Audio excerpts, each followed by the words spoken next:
avtomatik kimga qanday qaysi bir javob berishni bilasiz. Chunki 13 ta insondan o'tdingiz.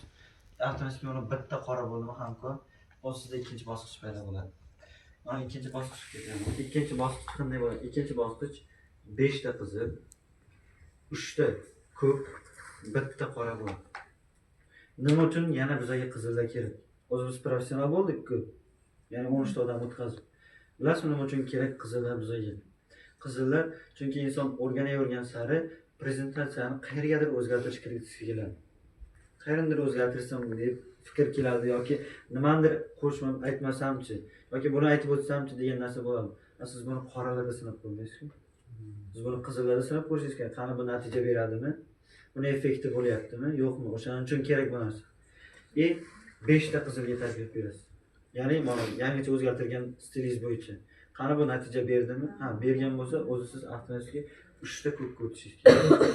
3 ta ko'kdan boya bitta hamkor bo'lgan bo'lsa, endi 3 ta ko'kning ichidan 2 tasi hamkor bo'ladi. Chunki siz shu jarayongacha 18 ta insonni o'tkazdingiz tajribadan. O'zi siz yana tajribangiz oshdi. Endi bitta qorani taklif qilasiz, buni 100% ham xaridini olasiz. Chunki professional siz.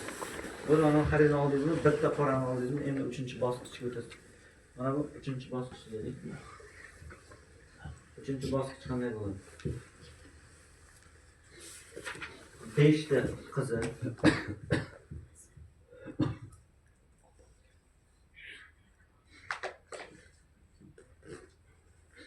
5 ta qizil, 3 ta ko'k,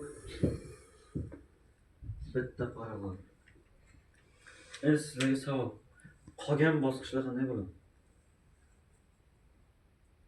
Qolgan bosqichlar qanday davom etib ketishadi? Yostiqni ustiga tashab, mazza qilib xurrak otish bo'ladi.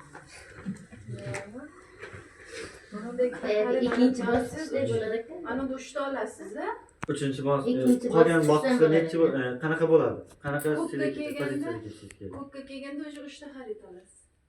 Yo'q, bosqichlar qanday bo'ladi? Qani taklif berishlar. Qizillarga nechta bo'ladi?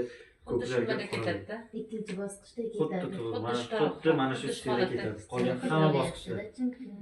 Chunki siz o'tib borganingiz qolib ketishdingiz. qarang, bu ko'pchilik aytadi-da, mana bu bosqichlarga tarmoqda ishlab kelgan insonga bu bosqich shart emas deydi. Tarmoqda ishlab kelganga bu narsa kerak. Yangi hamkor bo'lgan insonga ham kerak. Nima uchun?